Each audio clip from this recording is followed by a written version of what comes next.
봉독하겠습니다. 다리오 왕 제4년 아홉째 달 곧 기슬레월 4일에 여호와의 말씀이 스가랴에게 임하니라. 그때 베델 사람이 사레셀과 레게멜렉과 그의 부하들을 보내어 여호와께 은혜를 구하고 만군의 여호와의 전에 있는 제사장들과 선지자들에게 물어 이르되 내가 여러 해 동안 행한 대로 5월 중에 울며 근신하리이까 하매 만군의 여호와의 말씀이 내게 임하여 이르시되 온 땅의 백성과 제사장들에게 이르라. 너희가 70년 동안 다섯째 달과 일곱째 달에 금식하고 애통하였거니와 그 금식이 나를 위하여 한 것이냐. 너희가 먹고 마실 때에 그것은 너희를 위하여 먹고 너희를 위하여 마시는 것이 아니냐. 예루살렘과 사면 성읍에 백성이 평온히 거주하며 남방과 평원에 사람이 거주할 때에 여호와가 옛 선지자들을 통하여 외친 말씀이 있지 않느냐 하시니라. 여호와의 말씀이 스가랴에게 임하여 이르시되 만군의 여호와가 이같이 말하여 이르시기를 너희는 진실한 재판을 행하며 서로 인애와 긍휼을 베풀며 과부와 고아와 나그네와 궁핍한 자를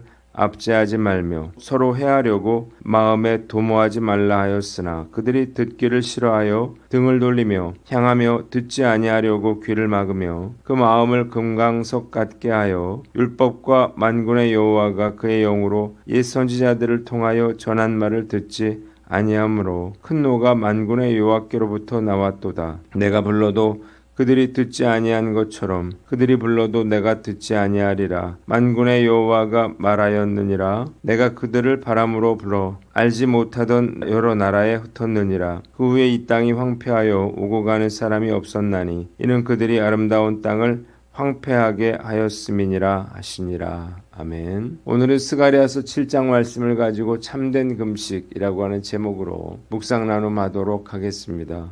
하나님의 8가지 환상에 이어서 참된 금식에 대해서 다루심으로 하나님이 이스라엘 백성들에게 원하시는 것이 무엇인지를 말씀하고 계십니다. 1절로 7절 말씀 중에 5절을 보면 그 금식이 나를 위하여 한 것이냐 묻고 계십니다.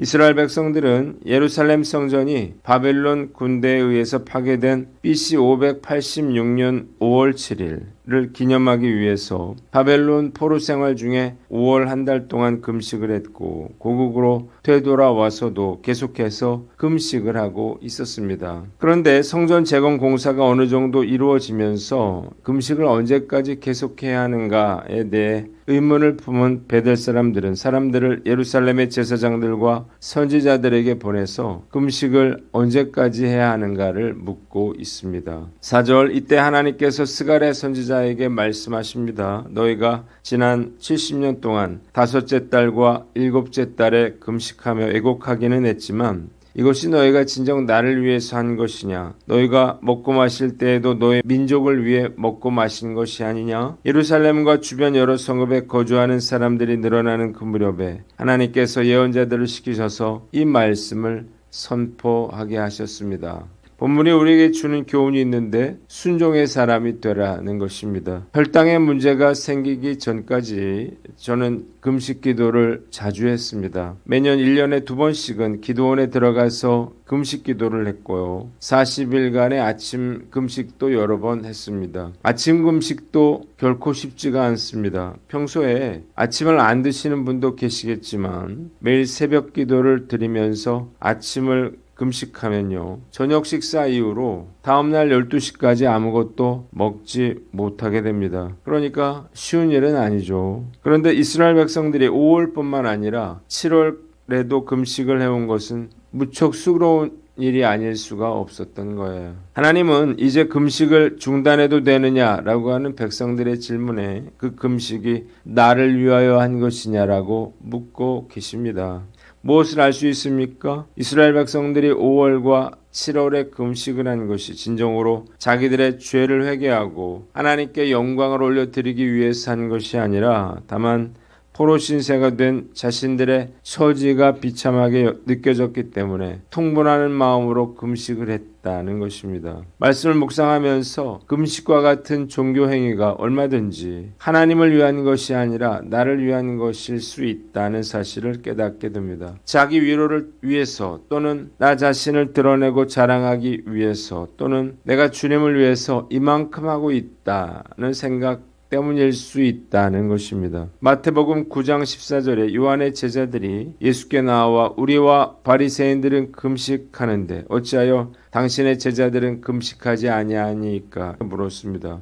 바리새인들과 세례 요한의 제자들이 어떤 마음인지 우리가 상상할 수 있죠. 자기들은 힘들게 금식을 하고 있는데 예수님의 제자들이 죄인들과 함께 먹고 마시는 것을 보고 화가 난 거예요.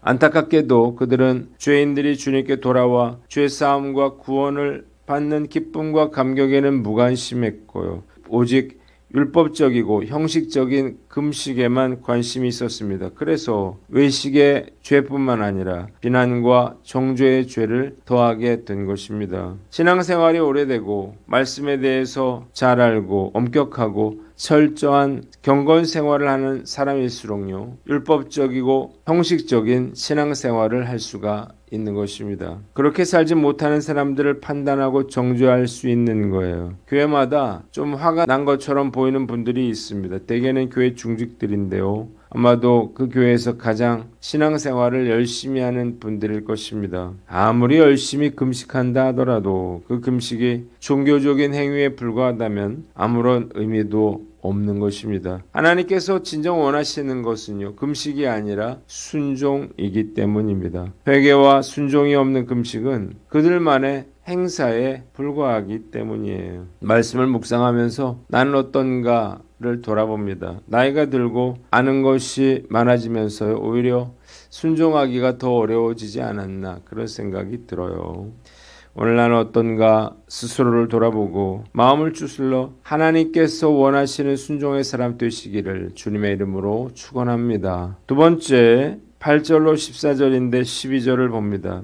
그 마음을 금강석 같게 하여 말을 듣지 아니하므로 큰 노가 여호와께로부터 나왔도다 라고 했습니다. 여호와께서 스가랴에게 다시 말씀하셨어요. 너희는 공정한 재판을 하고 서로 인애와 긍휼을 베풀며 과부와 고아와 나그네와 궁핍한 자를 압제하지 말며 서로 해칠 생각을 하지 말아라. 그러나 그들은 듣기를 싫어하고 등을 돌리며 귀를 막고 마음을 금강석같이 하여 선지자들의 말을 듣지 아니하므로 하나님의 진노를 불러 일으켰습니다. 3절 또 주님이 말씀하셨는데 내가 불러도 그들이 듣지 아니한 것처럼 그들이 불러도 내가 듣지 아니하리라. 내가 바람을 불게 하여 그들을 알지 못하는 나라로 흩어버렸고 그들이 떠난 땅은 아무도 없는 폐허가 되고 말았다. 그들이 아름다운 땅을 황폐하게 만든 것이다 라고 했습니다. 본문에 우리에게 주는 교훈이 있는데 착각하지 말라는 거예요. 바벨론 포로 시대 이전에 하나님은 많은 선지자들을 통해서 이스라엘 백성들에게 우상 숭배와 불순종을 버리고 돌이킬 것을 경고하셨습니다. 그러나 그들은 재판을 굽게 하고 과부와 고아와 나그네와 궁핍한 자들을 압제하며 듣기를 싫어하고 등을 돌리며 귀를 막고 마음을 금강석같이 함으로 하나님의 진노를 불러 일으켰고 결국 하나님의 징계를 받아 나라가 망하고 백성들은 아수르와 바벨론으로 끌려가고 말았습니다.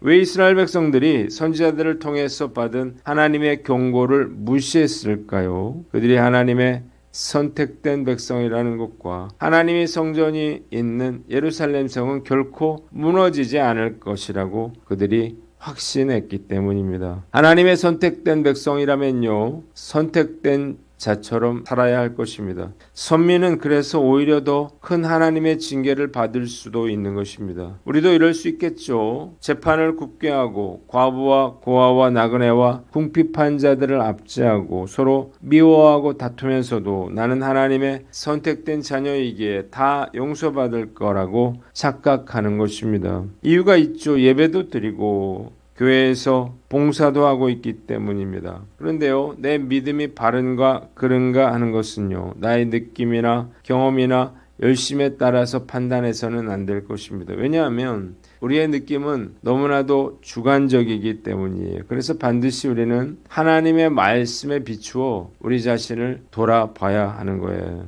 느낌과 실제가 전혀 다른 경우가 종종 있습니다. 특히 전투기 조종사들은요, 비행 착각을 극복하는 훈련을 집중적으로 받는다 그래요. 느낌적으로 전투기를 조종하면요, 큰 사고를 당하게 되기 때문입니다. 비행기 사고의 대부분은 이런 비행 착각 때문에 일어난다 그래요. 별빛과 조업 중인 어선 불빛을 혼동하는 경우가 있고, 몇 번 비행기가 회전하다 보면요, 하늘과 바다를 구별할 수가 없어지는 것입니다. 그래서 하늘로 상승한다고 하는 것이 바다로 추락하게 되는 거예요. 비행기를 몰고 빠른 속도로 하늘로 상승해 올라가다가 속도를 줄이면요, 이 비행기는 여전히 올라가지만 조종사가 느끼기에는 땅으로 떨어지고 있다는 착각을 느낀다고 해요. 왼쪽으로 선의 비행을 하던 조종사가 수평 비행을 하기 위해서는 상공기를 오른쪽으로 기울여서 수평 자세를 취해야 되겠죠. 그러면 실제로는 이 항공기가 수평이 유지되고 있음에도 불구하고 조종사는 비행기가 마치 오른쪽으로 기울어져 있는 것처럼 느껴진다는 거예요. 때문에 조종사는 이런 자신의 느낌이 아니라 반드시 계기판을 보고 비행을 해야 하는 것입니다. 비록 내 생각에는 바다가 하늘처럼 보인다 하더라도, 비행기가 지금 올라가고 있는 것처럼 보인다 하더라도 절대로 느낌대로 행동해서는 안 되는 것입니다. 돌이킬 수 없는 사고로 이어질 수가 있기 때문이에요. 이런 비행 착각에 의한 사고가 많기 때문에 조종사들은 시계 비행이 아닌 계기 비행을 하는 훈련을 집중적으로 받는 것입니다. 느낌이 아니라 계기를 보고 비행기 속도가 얼마이고 방향이 어디로 가는가를 판단해야 하는 것입니다. 여객기는 100% 계기 비행을 하기 때문에 비행 착각에 의한 사고가 거의 없다 그래요. 비행기를 조종할 때 비행 착각을 일으키는 것과 같이 우리의 신앙생활도 이렇게 착각을 일으키는 경우가 적지 않습니다. 나의 신앙생활이 실제 성경이 말하고 있는 것과 전혀 다름에도 불구하고 매우 잘하고 있다고 느낄 수 있는 거죠.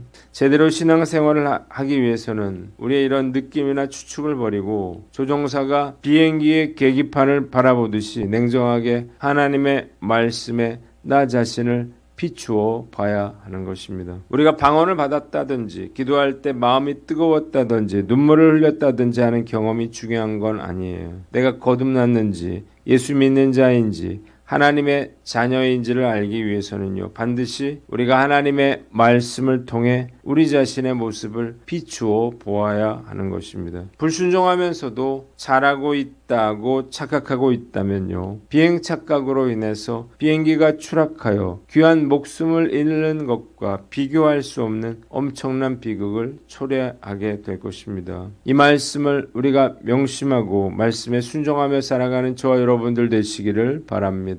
마지막으로 강팍한 마음이 되지 않게 하라는 거예요.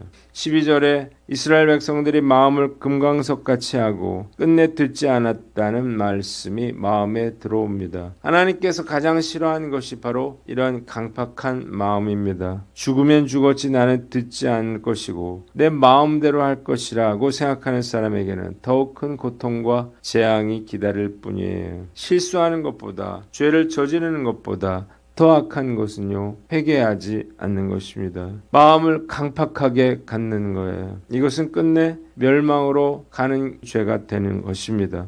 우리는 강팍한 마음을 갖지 않도록 늘 노력해야 합니다. 오늘 말씀 앞에서 제 자신을 돌아봐요. 잘못한 것이 있다면 즉시 나의 잘못을 인정하고 돌이켜야 할 거예요. 주님께서 우리에게 용기를 주셔서 즉시 회개하고 돌이킬 수 있기를 주님의 이름으로 축원합니다. 기도하겠습니다. 하나님 아버지, 우리가 순종의 사람이 되게 하여 주시고 착각하지 않으며 강팍한 마음을 버리며 살게 하여 주시옵소서.